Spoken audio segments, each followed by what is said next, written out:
Hello and welcome to Hard Talk with me, George Alagiah in Cape Town.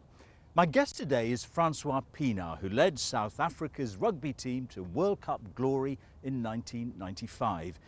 It was an occasion that produced one of the most electrifying moments in Nelson Mandela's leadership. He walked into the stadium wearing a Springbok jersey, once the hated symbol of white supremacy. It galvanized the team and united a nation. So is the hope and optimism generated by that day alive now?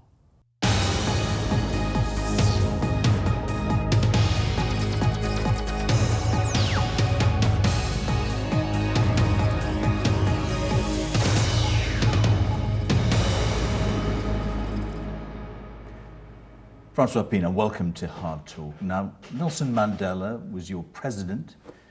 He was also your friend. Can you put into words what you're thinking now? I didn't realize I would be so emotional, because we knew that Mr. Mandela's passing was imminent, and we were preparing for that. And actual fact, in a sense, knew that for him to go to rest would be the best thing, because he's been suffering quite a bit. But when the story broke, I became incredibly emotional, and I don't understand why. I mean, the last couple of days has been a roller coaster ride, sitting in front of television, watching what's happening all over the world, and what people are saying about him. It's just, it makes you feel so blessed that you've had an opportunity, to share intimate time with one of the greatest leaders the world has ever seen. And is that right? You shared what you call intimate moments with him? Oh yes, yeah. In actual fact, the story about the rugby has been well told. But what hasn't been told is what happened after rugby. And that's when our relationship actually grew. And I got to know him better as a person, leaving here to go to the UK.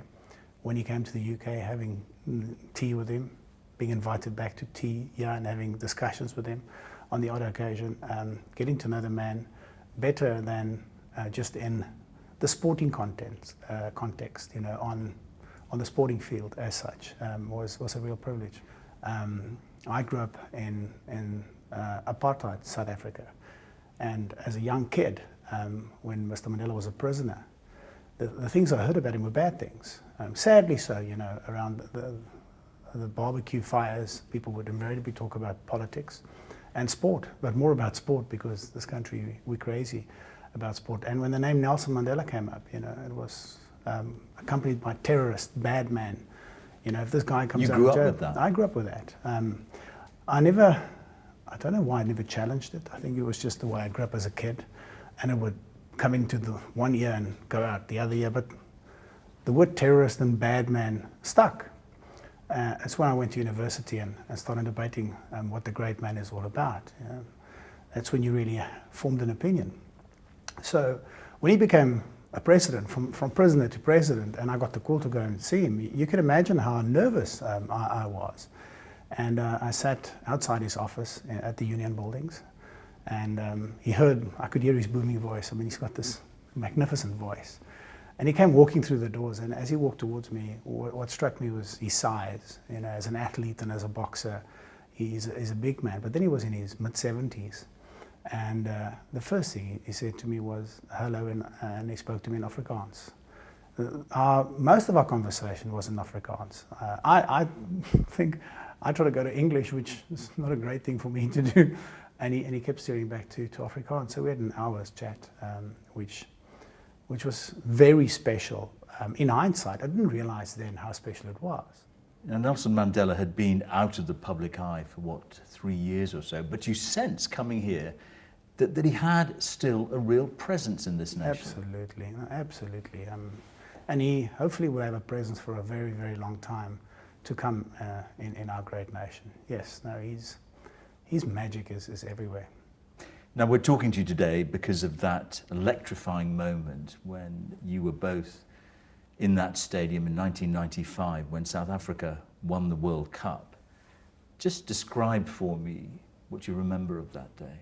I remember it clearly. I've not even watched the video of our match because it was just such a special day. But the overall emotion for us was, as sportsmen, was to win. Our clear focus was on the match and the detail in the match. And as a captain, I mean, I didn't sleep the night before. You never really sleep well the night before a big match, because, I mean, you're tossing and turning. It is the biggest thing that's ever going to happen in your life. You have really one opportunity to make the right calls, to ensure the team is relaxed. And you can imagine how tense the players were, having made the final in your country for the first time. And we had a sense of what it meant to South Africa. So the focus for us was this match, the 80 minutes on the field, making sure that we take every opportunity. And then we were in the changing room, and you're still going through these thought processes when there was a knock on the door. And I looked up, and it was a loud knock, and the door opened, and in walked Mr. Mandela.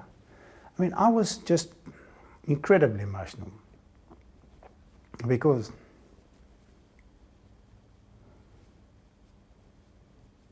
we can take some time. Thanks.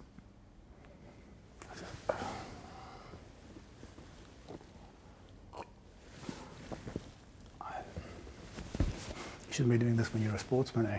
No. I mean, I never thought. I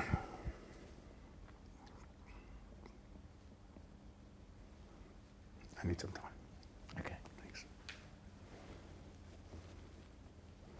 Give me a slap. So you were saying you were there in the dressing room and you heard a knock.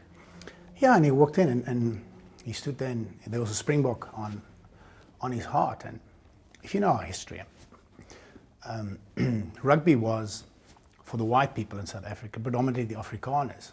And in the years of apartheid, it became a symbol of hate for the black people, which you can understand.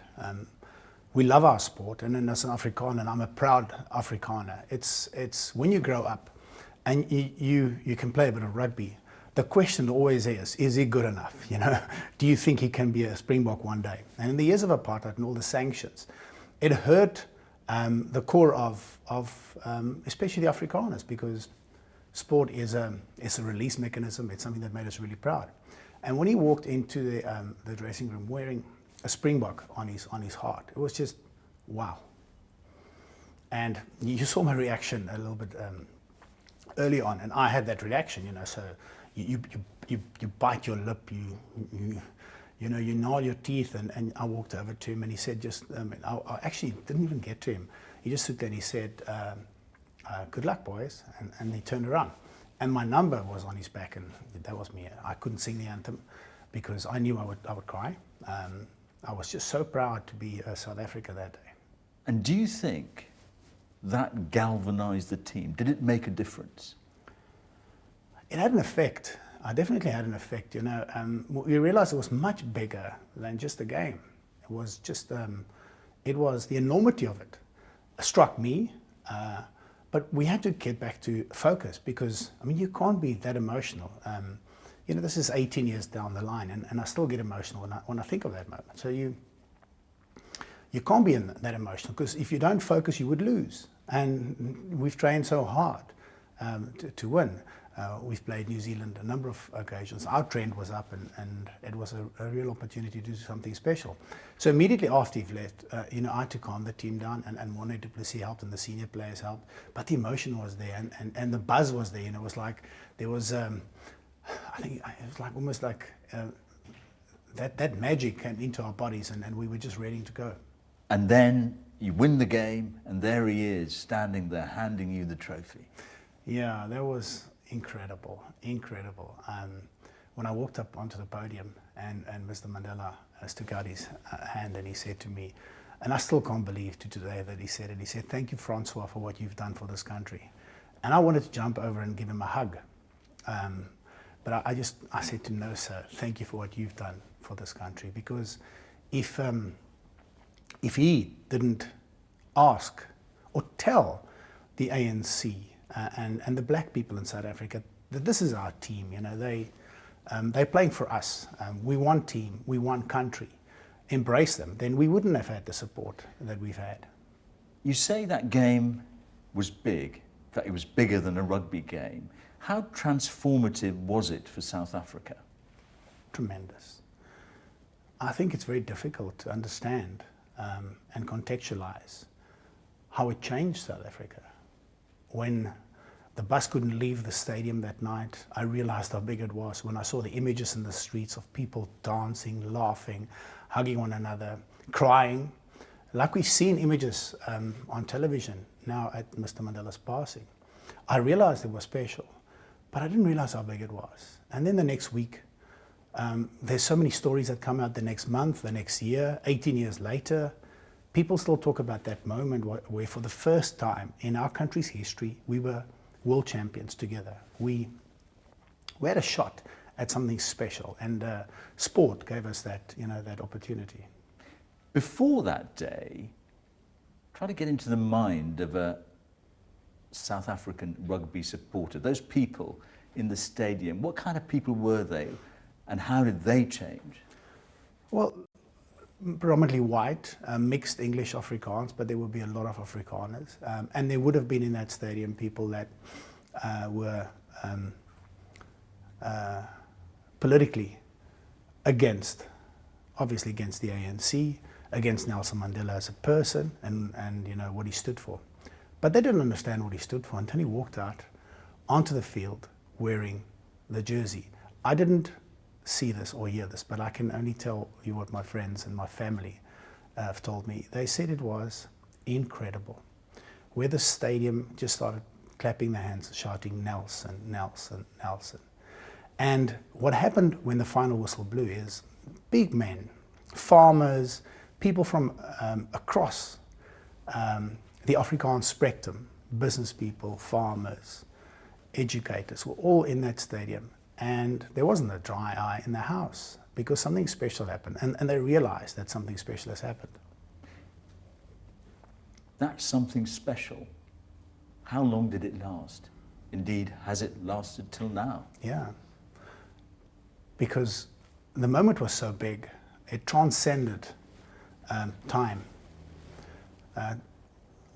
Maybe time stood still, and still is at this moment in time standing still, because of the opportunity we got as a nation. And it was sport and leadership that gave us that opportunity. So in my life, yes, but it's an unfair question, because when I do meet people and I travel throughout South Africa and I still hear stories of where people were in their village or in the local community when they were watching this game. So it's an unfair question. When they meet me, it's, we relive that moment. But you'll be aware, Francois, that there are people who say that actually what happened to white people is that they learned to love the man, but not necessarily what he stood for, which is the upliftment of all black people. Invariably that would happen. But I would like to counter that in saying that the people that I've met and the stories that I've heard is that they've changed forever. So yes, they respected the man, but they respected his principles. And when they now reflect on his leadership, they wish they had them for so much longer. We had him for such a short time. So there is that respect, and I think hope that the leaders that follow in his footstep would have the same moral compass and values and energy and love for the country that Mr. Mandela had.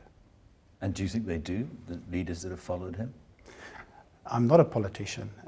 We have some fantastic leaders in the ANC, but we also have leaders that are not doing a great job in the ANC. And that's when I get emotional when people speak about Mr. Mandela and use his name, but they're not following his example. It makes me angry. Why does it make you angry? Because we've got so much to do in this country. We have a long road still to travel. We're a young democracy. We're almost 20 years old. We've had an incredible start when the world was thinking that it's going to turn into ruins, that we'll have civil warfare. It didn't happen. And the reason it didn't happen was because of leadership. So 20 years down the line, at the bottom of Africa, this country has got so much to offer in every aspect, and it's to fulfill that promise. It's our duty. We cannot fail Mr. Mandela in that. But there are people who say Mr. Mandela has already been failed, that South Africa remains an unequal country, that in fact it's become more unequal actually in the last 2 decades. I see that, and oftentimes we debate that as South Africans. But I want to steer back and say the opportunity still exists within the ANC's leadership that are really working towards a better life for all South Africans. Corruption in South Africa is just unacceptable. It's unacceptable. And we need to stamp that out. For me, that's the one thing that's wrong in certain government sectors. Listening to you just now, what it tells me is that it's as if a nation were built on the shoulders of one man, that now that he's gone, people are going to start panicking and saying, well, can we make it? Not at all. Not at all, because I told you there are some really phenomenal leaders. And those leaders will stand up and they'll pick up the baton again and they'll pass on the baton. And the leaders of tomorrow are sitting at the universities today. They're 20 years young. They didn't grow up in apartheid, but they've been told about it. They're growing up in a vibrant South Africa, a rainbow nation. Some of them are getting a fantastic education. And they will be business leaders and political leaders of tomorrow. So that baton has been passed on. No, I'd say no. We're still alive with possibilities and opportunities. Now, you said you're not a politician, you're a sportsman, clearly. Mr. Mandela, Nelson Mandela, it wasn't just rugby, he used sport, didn't he? I don't think he used sport. He understood the power of sport. It's very difficult to use sport. I mean, imagine we lost. And we haven't won anything in the last 15 years. So he understood the power of sport, and he said that it's incredibly powerful. It can unite people in a way that little else does, because it can. If you look at sporting events across the world, where what happened in London during the Olympics was phenomenal, how a nation came together. And Bradley Wiggins, Tour de France, Mo Farah, I can go on and on and on, and how proud the British people were, A, of putting such an event together, but B, of the stars that, won gold medals for them. And that's the power of sport. So Mr. Mandela realized that. And he realized the importance of rugby in the Afrikaans community. And he gave us our blessing. We had to go and train very hard and make sure that we win the match. So in winning that match, a fire was lit in South Africa. Do you think Nelson Mandela made a calculated move in deciding that he was going to adopt rugby in this way? He might. My view is, having spent time with a great man, is he was so genuine that it wouldn't have just been a calculated move to embrace rugby. He understood the importance of rugby, but he really cared. He was genuine. And I've been privileged enough to meet a lot of people like you. And you have a sense when people are real and when people are not real. He's real. What is it about sport that get to parts that it seems politics doesn't reach? The emotion, the opportunity of another chance, because there's always another chance on the sporting field. If you stumble at the one hurdle, next week you can make that up and you can be on top of the world again, or you can go to the next World Cup and have a chance again. And living in London for 6.5 years, sport has that glue. When England do well on the football field, on the rugby field, when their athletes do well, it's magic. It's fantastic. There's a vibe. People are smiling. They're happy. They're world champions. And when they lose, they're in despair, but there's another opportunity. Next weekend, there's a chance. You said some of the scenes that we're seeing on the streets of South Africa today remind you of those moments after the World Cup in 1995. How important is it, do you think, for South Africans to conduct themselves in the next week or so in a dignified way? Very important. I think they will, because of the respect for Madiba. Again, I was asked the question, what's going to happen if Madiba passes? And I said, we'll celebrate his legacy. We have to celebrate his legacy. We want to celebrate his legacy. And the scenes I watched on television that morning, and I didn't sleep, I was just surfing channels. People waking up, getting in their cars, walking to go to Mr. Mandela's house, where he passed. And now, if you look at where people are gathering, where they're commemorating him, where they're celebrating him, where they were dancing in the streets to say thank you, to say we had this opportunity with you it's now our opportunity to say thank you to you, and they'll be dignified. What is it that South Africans could do to show the world, and the world is watching, to show the world that they are going to live up to the great promise that Nelson Mandela made? We've already done that. I think if you look at the last 20 years, what South Africa has done, it's been phenomenal. There's a lot of work, but if you travel around the globe, there's a lot of work in many countries in the world. There's a lot of work in America, there's a lot of work in Europe, there's a lot of work across the globe. But in the last 20 years, when everybody thought we'll stutter and you know, we'll go up in ruins, we haven't. We've been an example of success because of Madiba. It's now the next surge and the next 20 years. Madiba has not been active in politics for a while, but his legacy will always be with each and every one of us. And we have a duty to remind people that are not following in his footsteps that they should. What about you personally, Francois Pienaar? What is it that you do differently now? What is it that you do that you would not have done had you not met Nelson Mandela? I mean, his love is what sets him apart from any other leader that I've met. And if there's a lesson that I've learned from Madiba is his love for everyone, you know, for his jailers, for people that did terrible things to him and his friends and colleagues when he was in prison. You know, some of his people were killed after he came out of prison in 1993. I remember what happened to Chris Hani. And again, this country was on its edge. But his love for the goodness in people is just so infectious. But I just wonder, in practical terms, how that has changed Mr. Pienaar. Are there things that you have done that you simply think, I would never have thought of doing that? I would never have, I mean, I founded a foundation, and I didn't want to talk about it yet because I don't think it's the platform. And the reason I did that was because of him, and because of my other mentor, Kitch Christie, was our coach in the World Cup. So we did that, and we're putting kids through school, and you know, kids that don't have money, but they're bright, and the best schools in South Africa, and some of them abroad. So I don't think I would have done that, and it's been going for a while. You've got two sons.